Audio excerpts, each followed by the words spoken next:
This is the Wrestling Underground streaming podcast show. Yeah. Words. Your host, as always, Chad Bordeaux, and joining me is the glorious one himself, Marcus Green. Marcus, how are ya? Good, man. Ready to get off on some good topics. Well, topics. Good is relative. Right? It's all one of those things where, is it good? Is it not good? I don't know. So, I'm updating Twitter. TV Wrestling Underground.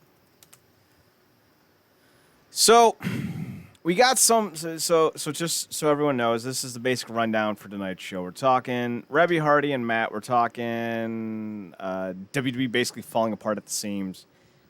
And then we're going to go on the download for the Wrestling Underground download podcast. It's right there below. Not yet. We haven't done it yet. You can hear us talk about Josh Barnett's Bloodsport, and we're going to update some things about that. Impact has started to lean towards their match for Bound for Glory next month. We're going to talk about Marty Jannetty, Eddie Kingston getting called by the WWE, and more. So be sure to tune in for that. But that's coming in the download. That's coming up later.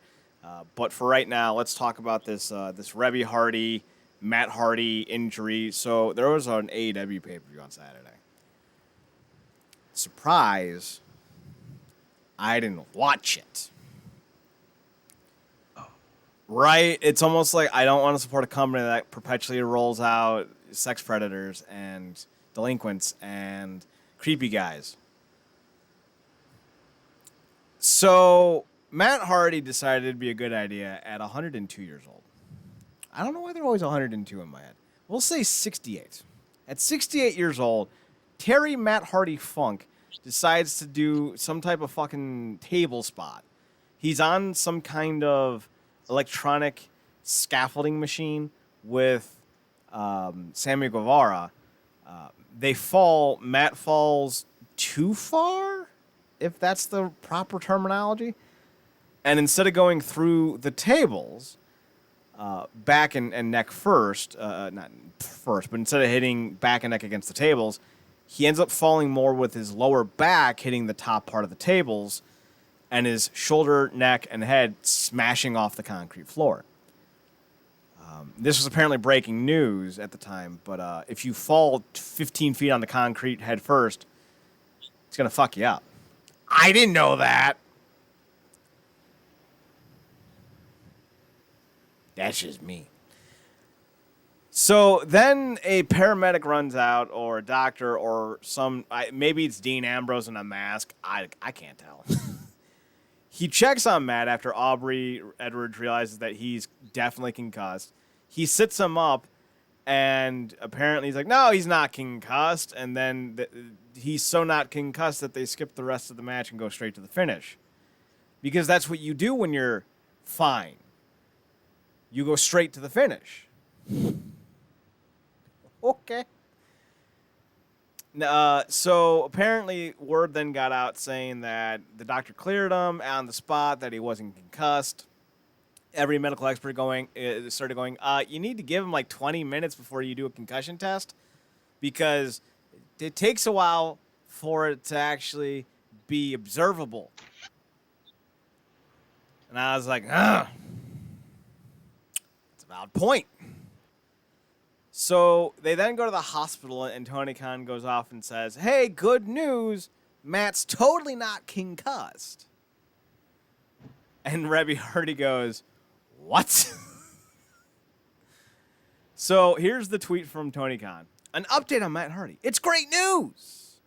Matt's okay. We sent him to the hospital as a precaution, and he's passed the MRI and CT scans. He doesn't have a concussion. And he's being driven home now. Matt will be at Dynamite on Wednesday night to thank you, amazing fans, for your support.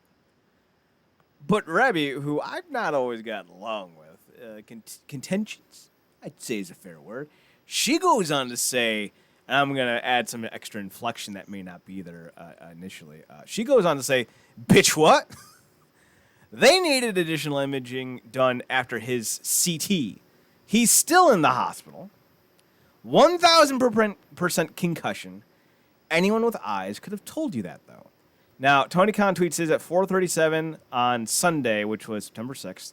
She tweets her at 11:01 a.m. the same day. So there's definitely some conflicting kind of timestamps here. I don't know if Matt has a concussion or not. I would hope Tony Khan would not be the kind of guy to lie about it. But let's be honest. It's not like they haven't done stuff that's kind of scummy before. Brian Albert says later on in the day, Matt was told Matt Hardy was doing a lot better today. Reby responds with, funny, neither I nor Matt have spoken with you. And then she ends up retweeting an article from Kayfabe News. Excuse me, the article's hilarious. Ringside medic clears wrestler to finish match after being decapitated. Kayfabe News is it's a joke website, so don't get too bent out of shape. The best part was witnesses close to the ring says Kenny Omega's head shouted several times that it wanted to finish the match. At one point, gargling, "The show must go on."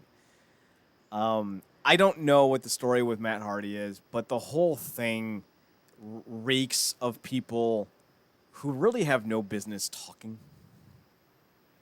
Until we know for sure, don't say anything. If a wrestler might have a concussion, assume he does. I feel like that's like medicalness 101, right? You know, you don't gamble on the off chance that he's not concussed. You plan for the reality that he might be. So you end the match. It's not hard. But then again, this needs to be pointed out that Tony Khan is not a good owner. All you need, I don't even need to go into the wrestling stuff, but we're about to. Just look at the Jacksonville Jaguars. Players hate playing for the Khans. This isn't like some joke. I'm not being facetious. They've lost at least 7 either Pro Bowl or Pro Bowl potential type players in the last 2.5 years. After just going to the AFC title game, what was that, 2017, 2018? So people hate playing for the Khans. So the idea that the Jacksonville Jaguars would have people who hate them and that wouldn't transfer into, AEW, I think is erroneous. I guarantee you some of those Jaguar doctors are under observation for letting guys play when they shouldn't. So I wouldn't be surprised if they're treating the rest of the same way. But why would I think that Tony Khan's a giant Diposaurus Rex? Well, Marcus, all you need to do is look at the fact that Justin Roberts still has a job. Justin Roberts was accused of soliciting a minor over the internet. That seems like a bad thing. Maybe he's innocent, though. You don't want to fire an innocent man. I understand that, and I respect that. But they didn't even investigate. They didn't even talk about it. Well, they also, Excalibur, all about using the big N-word, hard R. He got a slap on the wrist and sent home for a month during a COVID crisis. That's not a punishment. That's a relief. I guarantee you, I shouldn't say guarantee. I bet you he wasn't even docked pay.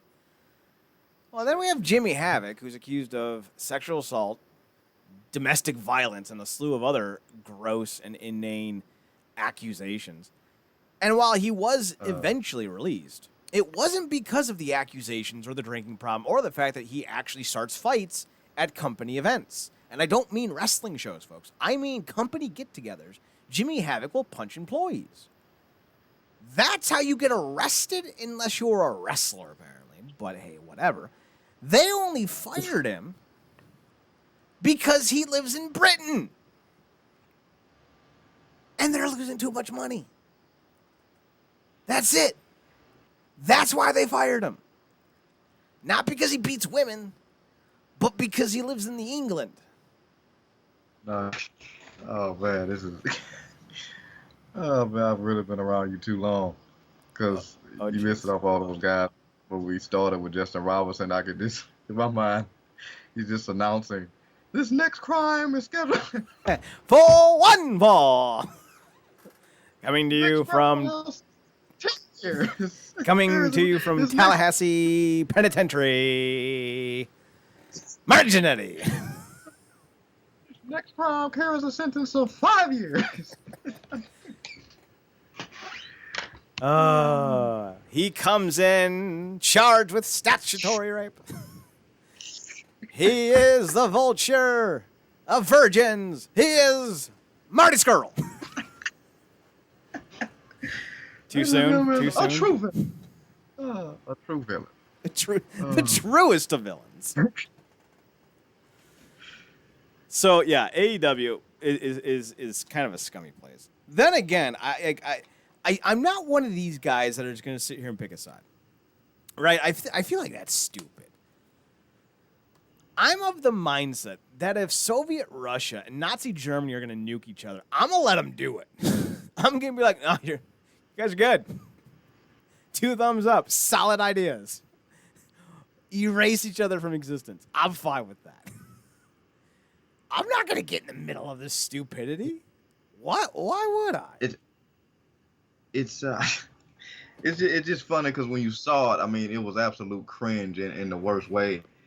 And as much as Reby has been hit or miss, and just in terms of, I guess, how things were executed verbally over social media, she was bang on the money here. I mean, anybody question it, I'm like, look, I think it's safer to go with the person who sleeps with the guy every night and would probably be the first person to get updates about his condition, as opposed to as the head of a company that likely needs to, be in more favor of saving face than giving you an actual update. But when she was like, it was 2 stupid people in this scenario. Matt was one of them. And they're like, guess who the other one was? And she was replying to somebody on Twitter, like, guess who the other one was, you idiot. She's roasty, if you will. She's Yeah. roasty. My frustration is not with you. Sorry, bro. It's over the insanity I'm seeing from people who have no clue yet, somehow more knowledgeable on the situation than us. Here's a point of emphasis that should be pointed out. Karen Brickhouse. She's out. I'm sorry. But if he doesn't have a concussion, she says, there's no reason for him not to fly. And wouldn't it be better for him to get home as quickly as possible to rest? And Reby Sky posted the gif of the black dude with the nice fade tapping his temple, like, yeah, he got a point. And she got a point. So I don't know what Matt Hardy's dealing with, injury wise. Reby has been suspiciously mum. She usually likes doing her victory laps though. So it's completely within the realm of believability that she would be like, yeah, Matt got a concussion. I told you he had a concussion. Of course he had a concussion. And the fact that she's not is making me think that he didn't get a concussion. But that doesn't absolve Tony Khan of the sin that he committed. Like, just because you didn't knock up your stepdaughter doesn't mean you were fine fucking her. And I feel like Tony Khan's the kind of guy that needs to be told this. Don't do that thing. Tony, if you think a wrestler might have a concussion, don't assume he doesn't. Assume he does. But I liked elements of this whole thing between him and Sammy because it's had its moments. But when you really go back and look at the highlight footage, it's like these guys, this whole feud has basically been them doing crap that they probably shouldn't have been doing and stuff that they did that went too far, like the whole thing with Matt getting hit in the face with the chair. Then also, I think he got him back in one of their matches, and Guevara got his side of his head split open, and it's like this whole thing was just a bunch of stuff that got taken too far, and the fact that, like you said, he's 102, depending on who you ask, dog years. Dog years, I believe it's 14,008. BD, which actually works for his character, but yes, it does. It's very weird. But it works for his character. But yeah, man, he is a father of what, four Three. or three? Three. And yeah, husband, and I mean, look, him and his brother are just, it's that time, man. Like they both. It's funny these guys stay in injury storylines. It's like it don't really have to be a storyline at this point. They both limp to the ring. I don't care how much water they put on their hair and slick it back and wear these, the arm lingerie or these tight tie dye shirts. The They arm effed up. lingerie. Yeah. It don't they don't need to be doing the stuff that they're doing. And like you pointed out in your article with the dream matches with him and Darby, it's like this is a daredevil who literally got his worst injury outside of the wrestling ring. You know, Mm-hmm. so it's getting to that stage, man. Where like these swantons off of um freaking thing. Like Jeff would have dived off that scaffolding or whatever they was on and missed the table. Imagine him doing that and missing the table. I think he's done that before, Marcus. I think he's actually swantoned on purpose where he was supposed to clip someone and not fully go on them and rolled off onto his ass. I think he's actually done that.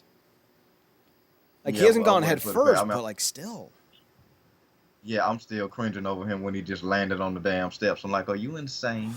And he's like, no, I'm cool. Let's do this. I'm like, no. Jesus, man. It's just not good. It's not good at all. And listen, it's one of those things where this is what happens when you try to satisfy 20,000 fans. Honestly, I don't know exactly what the game plan for AEW is, but they're not in any way, shape, or form able to really come at the WWE right now. Yeah, they're winning in certain ratings battles, whatever. But I do believe fully that they're getting a lot of guys to sign with them only because of the pandemic. There's a lot of people who are being scooped up by AEW over the last 6 months who just can't work elsewhere. The NWA, the Ring of Honor, God damn it, Chad, speak clearly. The NWA, Ring of Honor, they haven't ran shows since this whole thing started. Ring of Honor, I think, just taped theirs. I don't know when they're coming back though to TV. New Japan is just getting back to work full time with their gaijin. I don't know what All Japan's doing, but I know Noah's been back to work for a few weeks. Not necessarily all these guys would go to Noah or All Japan or wherever, but you got guys that you're poaching from other companies, and that's their right. Like it's not like a game of Madden where it's the first one to sign the guy who gets them. The wrestler needs to agree, but it's definitely a situation where I think a lot of these guys may have second thoughts about joining the promotion. Like, think about all the guys they have on their roster. It's so bloated. And it's all these top names, but the problem is when you have a bunch of top names, what you're going to end up doing is creating a lot of names at the bottom of the pile. And those names at the bottom of the pile never really seem to recover in a lot of aspects. Yeah, that or they just are used for run-ins for guys that are either in the mid card or in the upper. Like you know, I can't see Sonny Kiss getting in a more prominent spot than he was going after Cody for that title.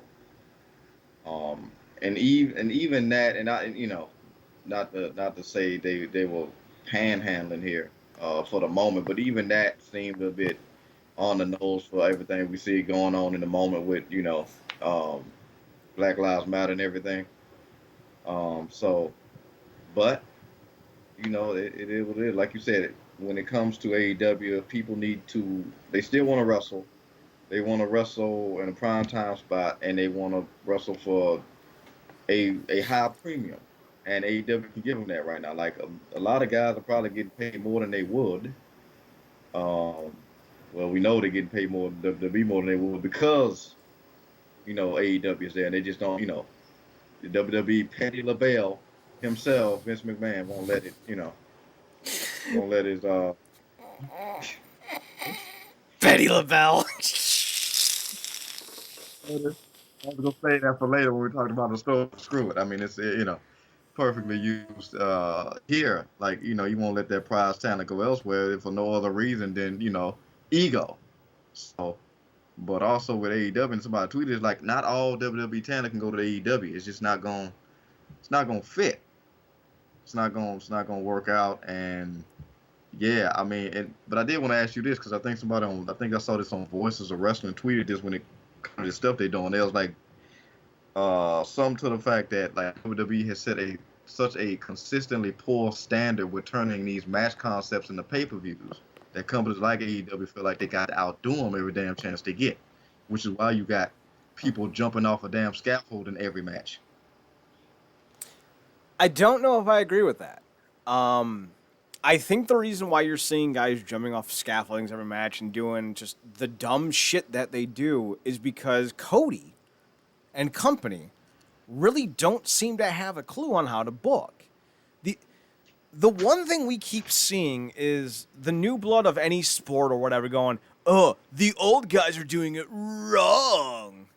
You don't need to tell a story. It's all about the spots. I don't need to shake your hand, old man. It's like, all right, do you realize that there's a reason why traditions are a tradition? Because they work. When you put on an entire show like AEW does, where it's nothing but dives and splashes and surprises and blood and guts and da-da-da, all you're doing is causing a ripple effect where now each time you do a show, you have to outdo it. This is the problem with letting the boys book. They're not worried about getting the story over. They're not worried about getting you 5 weeks down the road. They're not even worried about getting other people in other matches over. They're worried about getting every match over, every wrestler over, all the time, every time. When you do that, you don't get anyone over. Some people need to be seen as gods. There's a reason why the NBA only has like 6 names they ever talk about. It's LeBron, it's Luka, it's Giannis, it's Jimmy Butler, and depending on the day, it's some other schmuckaroonie. Can I call the Websters and try to get schmuckaroonian? They put jabroni in. I feel like schmuckaroonian might have a shot. I'm just saying. But they know that people only care about 6, 7, 8, 9 guys in the NBA. So they only market 6, 7, 8, or 9 guys in the NBA. But when you have an entire company built around everyone else's top guys, you do not have a company of the best wrestlers in the world. You have a company where guys are going to get forgotten. Marcus, Eddie Kingston's phenomenal. I love Eddie Kingston. Eddie Kingston deserves all the money, all the matches, all the titles, all the opportunities. But when you have Eddie Kingston, who, again, I adore, leading a faction with Pentagon in it, and Pentagon's an afterthought, you fucked up. Your way of booking does not work. Your way of hiring does not work. You do not know how to present wrestling. Pentagon in 2018, 2017, right when he was ending Lucha Underground and coming into Impact, there wasn't a hotter wrestler in the world. Than Pentagon. Because Lucha Underground built him. And built him well. Impact didn't add anything to it, but they highlighted him. Sure, he only had like a 1 episode, 2 episode, 1 day title run as world champion, but that whole first year was marquee headlining matches. He was beating the top of the top guys.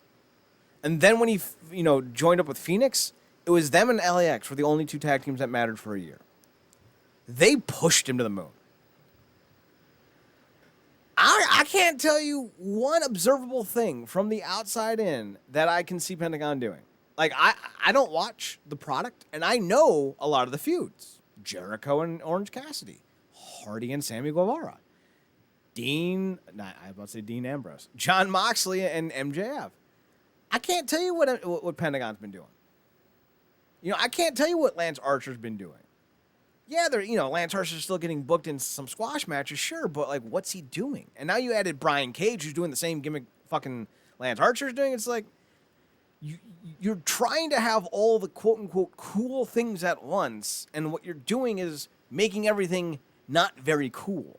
And, oh, by the by, The guy that is your loudest champion, sorry, le champion, the guy who's doing all these things, putting over AEW and talking about how bad the WWE is, and I'm not disagreeing with that part. WWE's trash. He's now partly responsible for helping infect 250,000 Americans with COVID-19. Chris Jericho, the real ratings god. Apparently, 250,000 new cases were reported after the Sturgis event, which is the yearly bike rally where people go up to Sturgis, South Dakota. I think it's South Dakota. Sturgis, South Dakota, and rev their bikes going, oh, look how big my bike is. Rawr. Jericho played a concert there with Fozzy. That weekend trip infected 250,000 people. At the current rate, that means at least 2,000 to 5,000 people will probably be dead. So yeah, AEW is filled with a bunch of dumbasses who say a lot of dumbass things because they have a bunch of boys and schmucks and smarks and just dumbasses running this company. Yeah, drink it in, man. That's fucking Jericho holics out there. Yeah, it's Breathe sad. it I mean, in, man. Just don't wear a mask. man. Yeah, I mean, Pentagon, Phoenix, Cage, and Ricochet. Like the guy, like I get it. Like nobody, like you want people to see who you are. Like we live in the air. I mean, some of the best times to watch football is when they didn't have these guys' name on jerseys because that, like, that's when the sport wasn't, I guess, for some guys, quote unquote, watered down. I, for one, would But love to go back to the leather helmets phase of football. I think that'd be hilarious. Less concussions, more broken nose. I'm in favor of that. yeah, you're not wrong. But even like it's not to me, it's not debatable. Ricochet was better and better booked and more popular when he was in that damn Puma mask. Mm-hmm. And Cage was presented better. Pentagon was a freaking a Mortal Kombat wet dream. Um, Mia Mortez, I don't even know what dude. I guess Judas says I don't even know what he's doing now. And Phoenix, I mean Phoenix had him and Phoenix had two of the best arcs in Lucha Underground. Now they have to have Kingston come in and tell them that they used to be the shit. It's not good. And tell the that he's he should be fearsome and the blade that his balding shouldn't be holding him back. Like what? And what the hell are they doing with Allie? Nothing. Like just. But Marcus, we're on month 15 of the Dark Order. But Impact sucked when they had him, right? Like it just okay. All right. Even Laura Van Ness was hotter than some of these.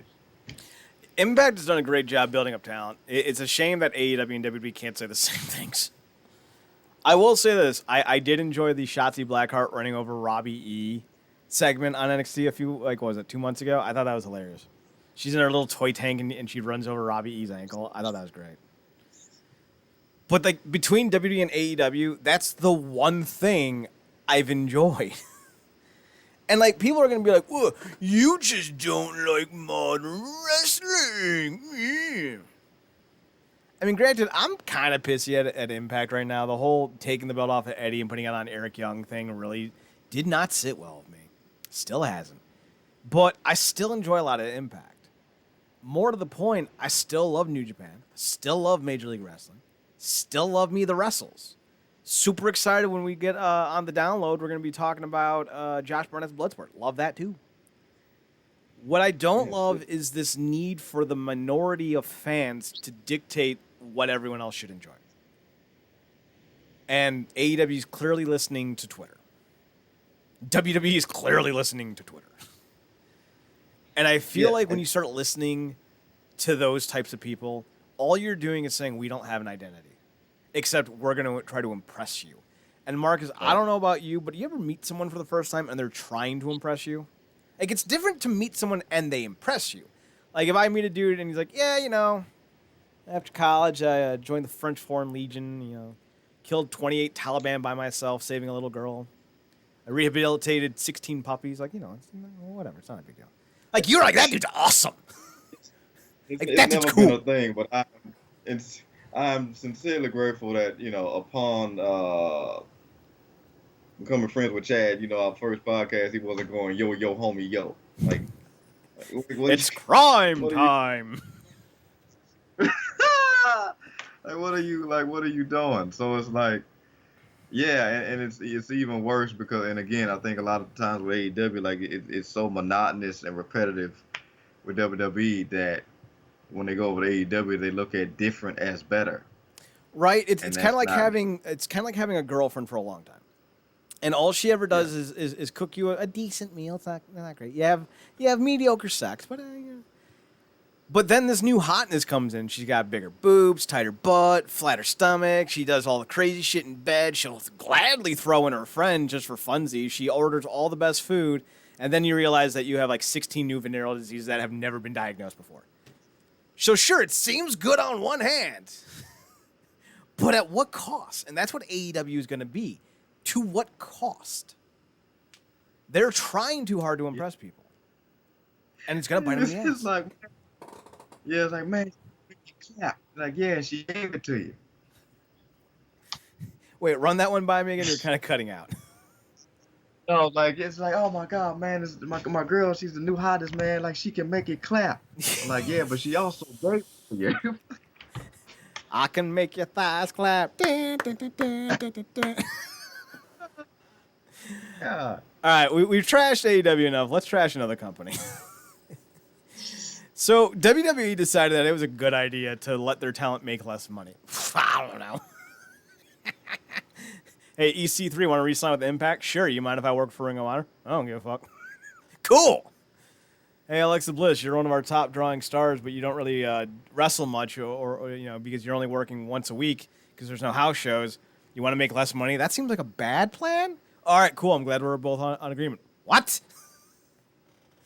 So they decided that all third-party platforms or such would be stripped down, and then Paige is like, "Listen, bitch, I ain't going nowhere on Twitch. Fire me." And W's like, "Okay, hang on. Too many of you guys are doing the Paige thing. Maybe we won't do that." So Ryan sat and provided a statement on this situation, basically saying, much like Disney and Warner Brothers, WWE creates, promotes, and invests in the intellectual property, i.e., the stage names of performers like The Fiend, Bray Wyatt, Roman Reigns, Big E, and Braun Strowman. Kudos to Big E, he's being mentioned in the top 4. That's actually kind of a big deal. It is the control and exploitation of these characters that allows WWE to drive revenue, which in turn enables the company to compensate performers at the highest levels in the sports entertainment industry. Notwithstanding the contractual language, it is imperative for the success of our company to protect our greatest assets and establish partnerships with third parties on a company-wide basis rather than on an individual level, which as a result will provide more value for all involved. However, here's the thing, folks. This is what the UFC said when they brought in Reebok as a sponsor for their gear. They're like, we're going to do these Reebok athlete kits. You can have Reebok design your fighting attire, and they'll compensate you X amount of dollars. But you can't have your own you can't have your own sponsorship, like in other companies and in previous years with UFC. However, a lot of UFC talents like, listen, I'm losing $50,000 upwards without my individual sponsorships. I am making less money. So this whole the company and talent will prosper better with company-wide third party. No, that's not true.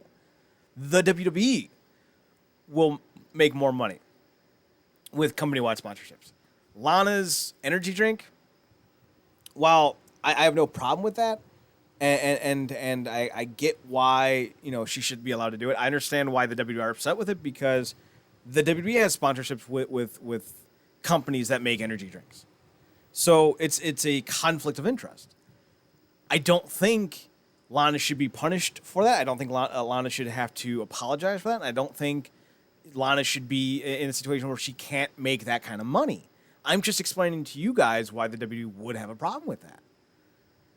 And I don't know, like, if you want to be on the side of the McMahons, I don't care. Do you? But if you're on the side of the talent, you got to understand that this is what's going on. But also on the flip side, like if the WWE does lose a lot of money because of sponsorship issues, well, that's going to affect the talent. So, like, there's no real good win here. Raj Giri reported that Friday that Vince McMahon informed wrestlers of an on-screen personality that they had 30 days cease and desist with third parties independently because they were detrimental to our company. I think further, we'll get to that here in a second. I think the new edict is you can have your Twitches, YouTubes, and whatnot, but you cannot use your wrestling name. I think that's fair. I think that works. Yeah. Yeah, you know, it's interesting you say how much of a sticky wicket this is because on one hand, and I wish a wrestler would come out and talk about this instead of, you know, the rigmarole and run around from these third party um, sources that had to report this stuff. Like, a lot of these guys doing this stuff outside of the company is them trying to establish our identity outside of WWE. But the flip side is they're succeeding in a lot of ways on these platforms because of their association with WWE. Mm-hmm. So you take, well, I would imagine that most of them are to a point where some of them can safely separate now because you got subscribers and followers, however those things are set up, where you can separate it, switch it up, and the fans will stay and still know who these people are because hopefully they've done enough to know that these, you know, Nick Nemeth's real name isn't Dolph freaking Ziggler. So, you know, but it is a weird thing, but I'm glad that got clarified because I 100% believe, and like I said, Vince being Petty LaBelle would 100% be like, no, you can't make, you know, X amount. You can't be winning in life outside of us. Like, no, like cut it out. You're done. And the whole thing about owning their real names, that's 100% believable because the Rhodes thing still tied up for Cody. Yep. So, you know, it's 100% believable. I would imagine a lot of these people panic because, I mean, you look at somebody like Lana, what the freak are they doing with her? She's tagging with Natty now, losing to Mickey James, who shouldn't even be dealing with Natty or freaking Lana. So, like, what are we talking about? She knows 100% they're not doing anything with it. And that's probably the most success she's seen affiliated with her name of Lana is on that platform. So, you know, you can't blame East Tanner, but I guess in a lot of ways you can't blame WWE either because, you know, they've always been this type of way. And that, again, that independent contractor employee crap comes up again, as it always does in this scenario. And this, it's like you said, it's a sticky wicket. Cody's real name, by the way, is Runnels. Yeah. Just so we're on the same page. So the one thing that I do agree with the WWE about, which, all right, I'm going to duck because people are going to throw shit, is the Cameo. Cameo and OnlyFans are hotbeds for, do you want to pay for nudes? Yeah. Yeah, and if you that's a good way to get yourself out of the Hall of Fame tag because we know, you know, you can't do porn.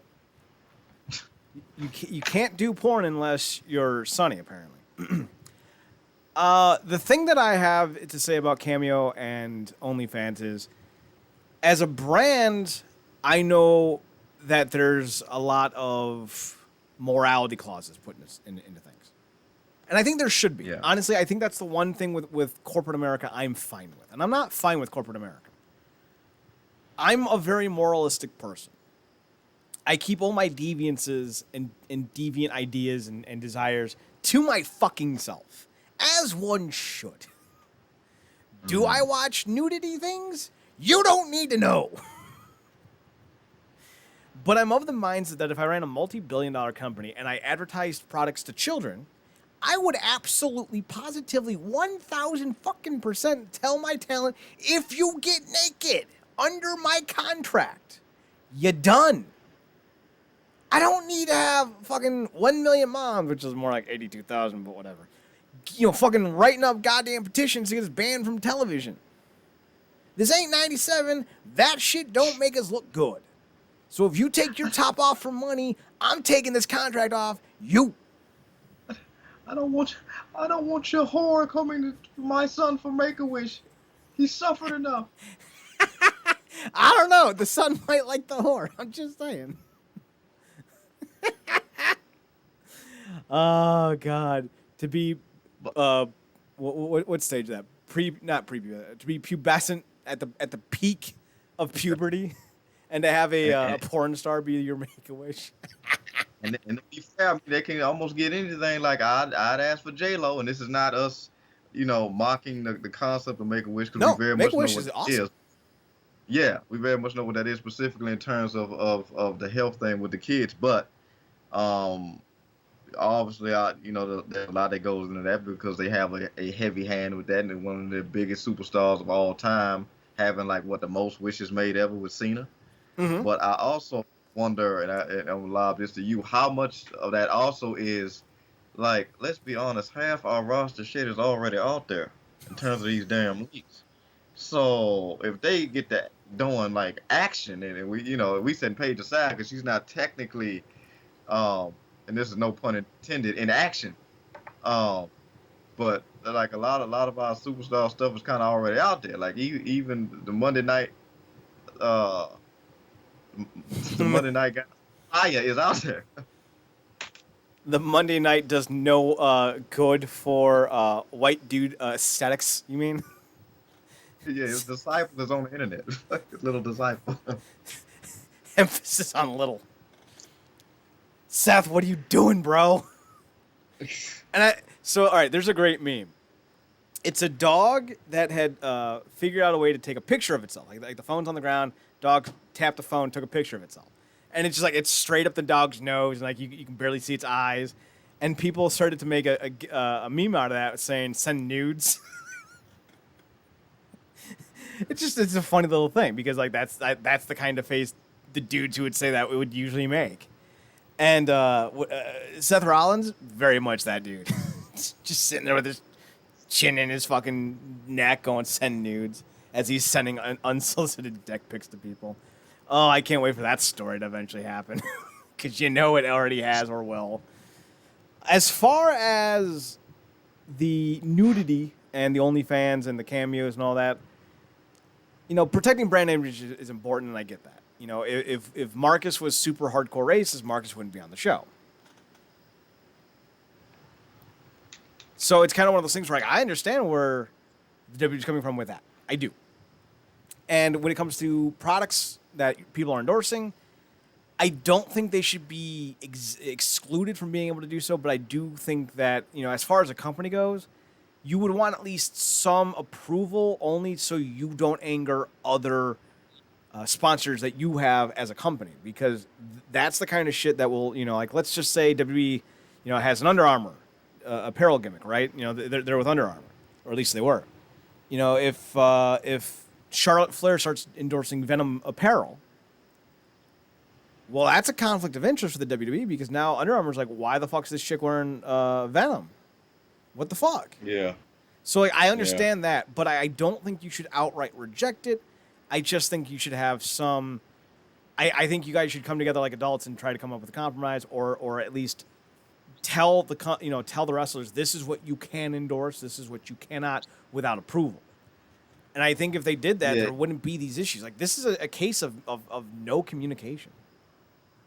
Yeah, I mean, it's a perfect example of what happens with the creative stuff in a lot of ways. But that I think a lot of rosters just accepted because obviously for a lot of them, the paycheck's worth the hassle. But in so many ways, I mean, a lot of it does come down to pettiness, under all the business ramifications because they've always shown that they hate it when their people are successful in spite of them. Mm-hmm. Like, didn't Jesse Ventura leave for this very reason all those years ago? That and like Somebody, something to do with like a union and like royalty rights. He just yeah, wasn't happy. yeah, Eric wanted to pursue, I think, some acting roles and stuff. Hell, Batista left because he wanted to do more acting stuff and they Mm-hmm. wouldn't let him do it, but they was everybody else and their mama do it. And I mean, like I said, they can't stand to watch you win in spite of them. Like, look what they did to Zack Ryder's old channel. He got over, they got their hands on it, and it seemingly went to crap. They got in bed with Xavier Woods because I think he was gonna pop off with or without them, and I think they were like, you know what, we rather, join this guy because we can't obviously beat him because he's just so damn charismatic. Um, but yeah, I think they want a piece of that pie, and I guess a lot of this you having the business savvy to know like if they do continue with these platforms, and again, the WWE wants to have that incentive, is like because you're using the name that we own, we would then have some type of incentive to be like, you making all this money with technically our property, we deserve a piece of that pie, and we can ask you for it. Do you want to go there? You're not gonna sue us. We'll tie your ass up in legal fees for years. Like that whole thing. That's a very good possibility. Now there are certain instances like with AJ Styles where they don't own his name. AJ would not sign a Yeah. contract that would give up his name that he's been using for 25 years to a company. It just wouldn't happen. Yeah. I think that was part of his issue with Impact was that they wanted some royalty and licensing issues with his name. So like that wouldn't happen to some guys, but like with Paige, that was a WWE given name, and it's a terrible one, by the way. It's so bad. So they would absolutely come to collect, I would imagine. So as long as they're allowed to do it under their real names, I don't see the issue. And it's a different thing with like Ring of Honor or Impact or even New Japan in a lot of cases because a lot of those companies either don't have huge sponsorships or conflicting sponsorships, or in the case of New Japan, don't have localized sponsorships. So like someone like Jeff Cobb could endorse, I don't know, Mamma Mia's Pizza. I don't know why I had to go racist on my own self, but there it is. Now thinking about this, yeah, that's hilarious, by the way. Is there a loophole with that where obviously you take the WWE off it and be like, okay, well, let me see if I can still kind of reference worldwide renowned, I guess, sports entertainer slash wrestler, such and such, real name here. Is that like a loophole they could do? Well, the common one is former WWE star. Like whenever you see like an indie pamphlet, it'll be like, let's say for the sake of argument, because this is an easy one for everyone to get, you'll see Road Dogg on it, and it'll be former WWE wrestler Road Dogg, or BG James, former WWE wrestler. So like that's kind of the workaround. Is just call yourself a former WWE wrestler because they can't do anything about it. Because what are they going? What are they going to copyright? What are they going to try to sue you? It's a statement of fact. So if they want to do like currently appears on Monday night at 8 p.m. Sarah Knight or whatever her real name is, like she could do that. Former women's champion or former WWE women's champion. I don't know what Paige's real name is, but Paige Knight or whatever. Like she could do that. So at least in theory, a lot of law is based in theory, so it's not always a guarantee. But in theory, wrestlers could do that. So like if Alexa Bliss, I think her real name is Lexi Kaufman, if she wanted to say the blissful Lexi Kaufman or the blissful Lexi, she could probably do that. She could probably call herself, multi-time W Women's Champion Lexi Kaufman. She could probably do that. So like there are workarounds, but again, if you're under contract and you're trying to scam or scheme, all you're going to do is make the situation worse. But I'm very much on the side of the wrestlers on this one. I'm just saying, like, the dog needs to be trained, but you only have yourself to blame if the dog's snapping at you and you're still trying to pet it, right? Like if you know that dog's snapping at you, don't pet it. Don't pet it. It's gonna bite you. And the WWE's snapping right now, so don't fucking try something. Just leave it be. You couldn't even trust this company with being upstanding when it comes to telling people about their health when it comes to a damn pandemic. You think they won't screw you over if they try to get in bed with you on your own outside businesses? Like just do what you got to do to separate that, so you can't have them pissing on your head and then telling you it ain't raining. Yeah, like it's just one of those things where at a certain point, while it's good to unionize or to come together as a group and be like, listen, this is bullshit, you gotta really accept what you think is going to be the fair conclusion. Like how far are you willing to take this challenge? Like, if you're trying to endorse an energy drink and they're saying no, are you willing to risk your job for what may be $10,000 or $20,000? Like, that's the thing, and that's kind of one of those things where the line from Girl Next Door. You got to know if the juice is worth the squeeze. Hey, So, but the WWE has more issues than just that. Apparently, Raw is falling apart without Paul Heyman, which I don't know if I believe, because it's Paul Heyman. He's not that good. But I also don't know if I don't believe it, if that makes sense. So apparently, WWE Chairman Vince McMahon reportedly didn't even look at the script for Labor Day's edition of Raw until the morning of, according to a new report from Gary Cassidy of Sportskeeda. Ringside News first reported the news. I'm just gonna say this. If you are a journalist, a writer of any reputable degree of talent, you know not to repeat the words in a sentence. Ringside News is the first to report the story. God damn, you need an editor.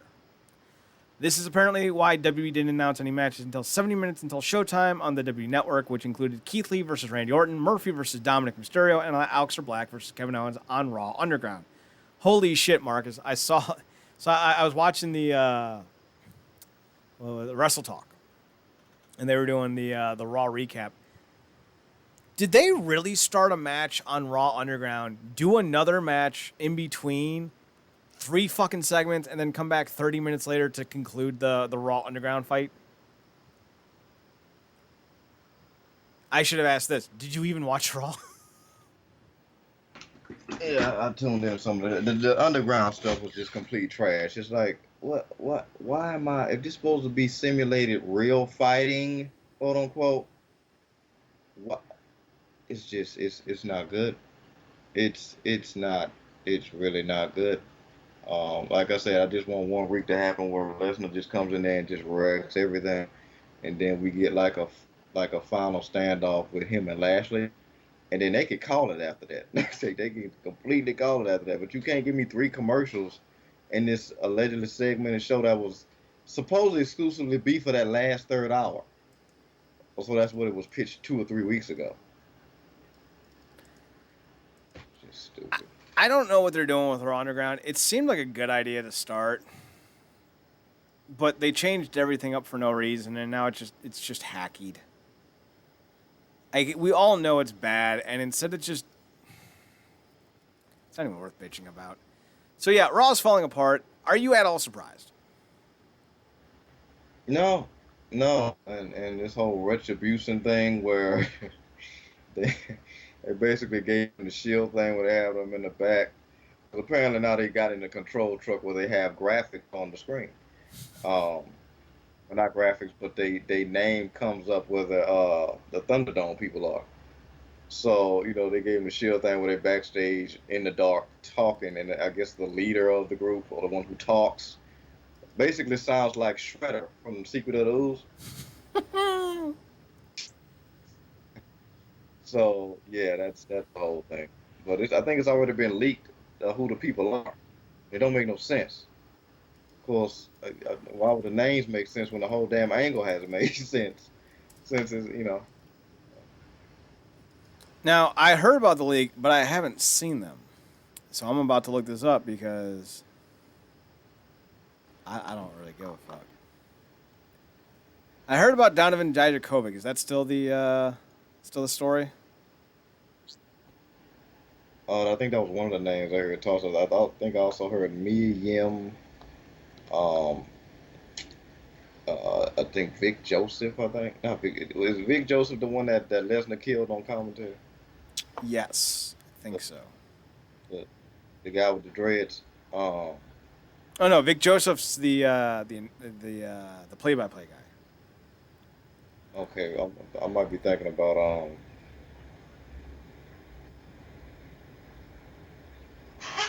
what was his name? Let's see. Mm. Let's go with news break. Maybe they got something.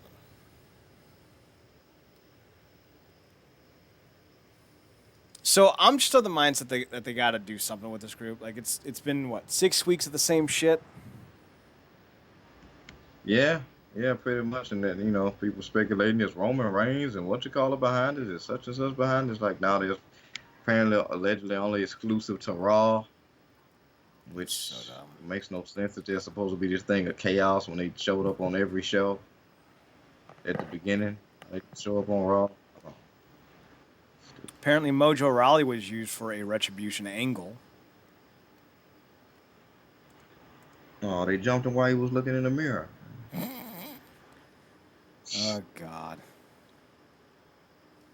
Dio Mad. Theo Theo Madden or Leo Madden? No, Dio. I think that was Dio. the Okay. guy I started thinking. Yeah. Let's see. A fan was able to alter the audio from the Retribution promo on Raw. You can click to hear how they removed the disguise from Retribution words. It was apparently that Donovan Dijakovic and Mercedes Martinez were in the group, or at least that's the popular idea. Mojo was apparently named during the Wrestling Observer Radio. He was standing in the back of the group. He didn't say anything, but fans called him out in a big way. Let's see. This one says, which I fucking hate this fucking website. All right, so they're not saying anything new. It's very much just a dumb angle. It's not good. It's the WWE's Dark Order. They need to just not do it. Just stop. But they won't. Here we are. All right, Marcus. Well, you and I have some more talking to do, but we're going to do it off the air. If you want to find out, all the things we're going to be talking about next, gotta click the downloadable link at realnerdcorp.com or underneath the YouTube portion of things. We're going to record this now, so it's not technically something you can listen to because it's not done being recorded, obviously. But if you're listening to this on YouTube, it will be. It'll be down below, right underneath all the hubba below and who's watch it's and whatnot. So be sure to follow us on our social medias. Marcus can be found on Twitter at ParadoxKid, ParadoxKid. That's me. You can also find him on his other podcast, The True Penny Show, TruePennyShow. I'm on Twitter at Chad Nerdcorp, ChadNerdcorp, and on the Instagram at Chad's Photo Hut. I'm also, we can also be found on the website at realnerdcorp.com, RealNerdcorp.com, and on Twitter at NERDCORP, and on Instagram at RealNERDCORP.